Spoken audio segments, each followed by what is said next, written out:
If you are thinking of moving to Japan, do not ask yourself if Japan is safe, clean, or convenient.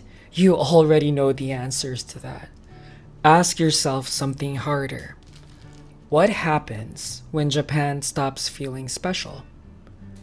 I've been living here for 9 years now, and honestly, taking the train, going to a convenience store, walking around Tokyo, these things don't feel exciting to me anymore. They are just my normal life. And I think this is something a lot of videos about moving to Japan don't really talk about. Because visiting Japan and building your life here are two completely different things.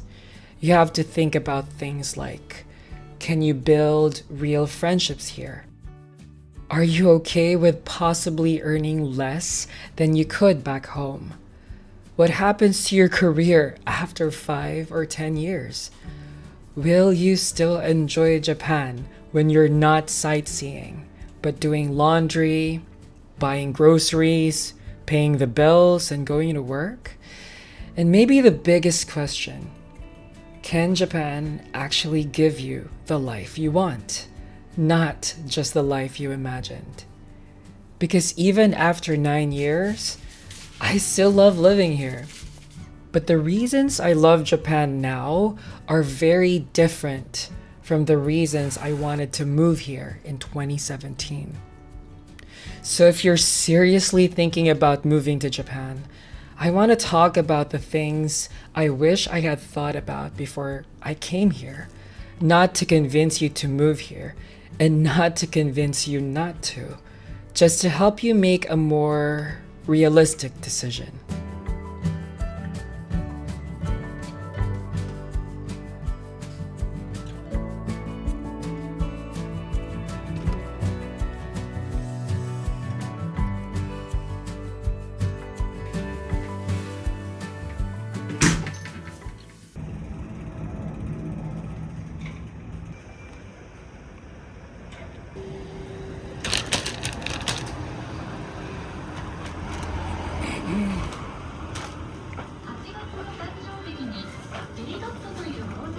Something people underestimate about moving to Japan is that not everyone who moves here gets the same Japan. Your experience depends a lot on how much you earn, where you live, what kind of job you have, and how much Japanese you can speak. Take grocery shopping. When you're visiting Japan, food can feel pretty affordable, but when you're living here on a Japanese salary, you start looking at prices differently. You notice which supermarket is cheaper, what's in season, and what time the discounts start. So before moving here, don't just ask, is Japan expensive? Ask, how much will I realistically earn here? Because those are two different questions. The same goes for where you live. You might imagine Shibuya or Shinjuku, but your budget could put you 40 minutes away. And honestly, that might give you a better life. A bigger apartment, a quieter neighborhood, and a supermarket nearby can matter more than living in the center of Tokyo. And then there's Japanese. You can definitely start a life here without being fluent. But the less Japanese you speak, the fewer choices you may have with jobs, apartments, doctors, and everyday services. Learning Japanese doesn't just make life easier, it gives you more control over the life you can build here. Because moving to Japan doesn't automatically give you the Japan you've seen online. Your salary, your job, your language ability, and where you live, those things shape what your Japan actually becomes.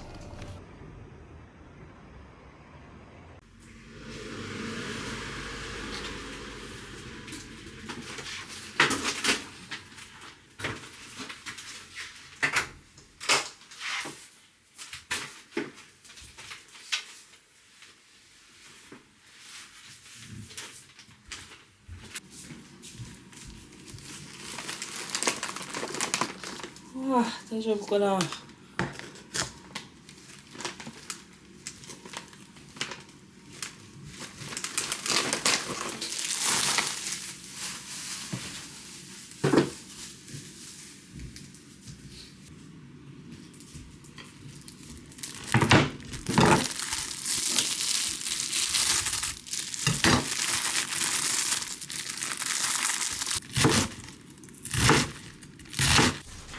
Here's another thing you should seriously think about before moving to Japan. Will you actually feel like you belong here? Japan can be amazing if you enjoy being independent. Eating alone, going to cafes alone, traveling alone, nobody really cares. But that freedom can also make it easy to isolate yourself. Making close friends as an adult is already hard. Add a language barrier, different ways of communicating, and being far from family. And sometimes you can feel lonely even in a city as big as Tokyo. And if you're gay or LGBTQ+, you might also wonder, is Japan actually gay friendly? I think the answer is complicated. In everyday life, especially in Tokyo, people often don't seem to care much about your sexuality. But socially comfortable doesn't always mean equal. Same-sex marriage still isn't nationally recognized, and attitudes can vary depending on where you live and who you're around. So I wouldn't call Japan extremely conservative, but I also wouldn't call it an LGBTQ paradise. The reality is somewhere in between. And honestly, belonging here is similar.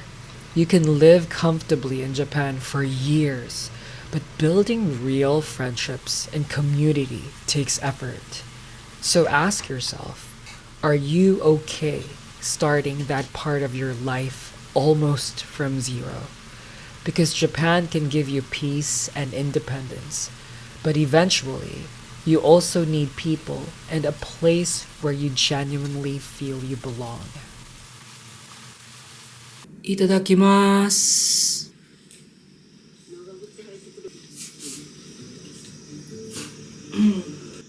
There's no grocery store, no convenience store. 福島県にある日の山田村というところに皆さんいらっしゃいます。 Due to the area's high elevation, rice cultivation was a sweet buckwheat specialty is hatto.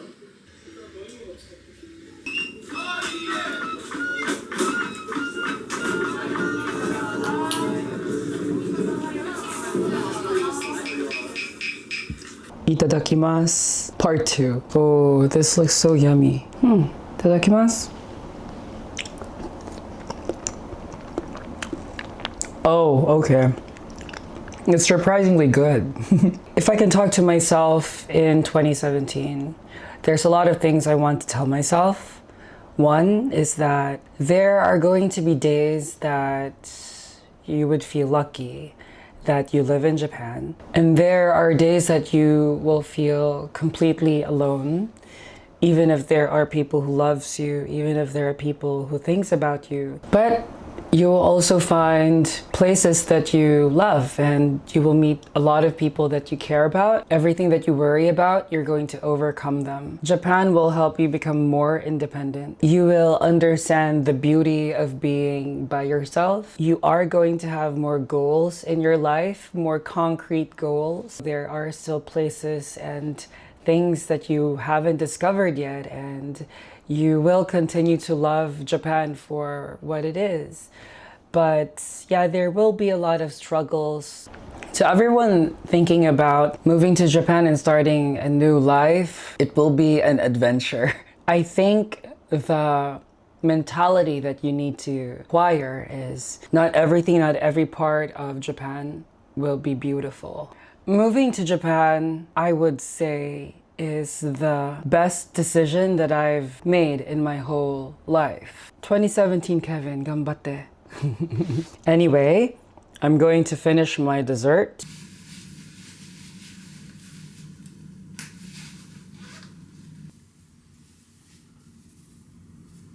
Don't forget your sunblock, your sunscreen.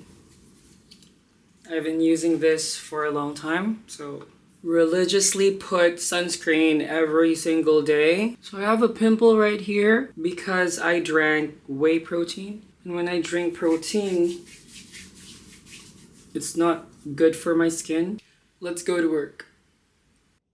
I think the weirdest thing about living in Japan for a long time is that eventually you stop comparing it to the Japan you dreamed about. You just start comparing it to the life you could have somewhere else. And maybe that's the real test. Not would I enjoy living in Japan, but on a completely ordinary Wednesday, would I still choose to be here? A day where nothing special happens. You go to work, you're tired, you spend too much at the supermarket. Maybe nobody messages you, maybe you question what you're doing with your life a little bit. If, even on those days, something about being here still feels right, then I think that tells you much more than any pros and cons list ever could. For me, I still have those days where I look around and think, yeah, I'm glad my life ended up here. But staying somewhere for 9 years also brings up a different set of questions. Not about moving anymore, about the future. How long do you stay? What happens to your career? Relationships? Do you want to grow old here? And honestly, I'm still figuring some of those out myself. So maybe that's what we should talk about next week in part 2. For now, I'm going to work, and I'll see you again in another day in my life.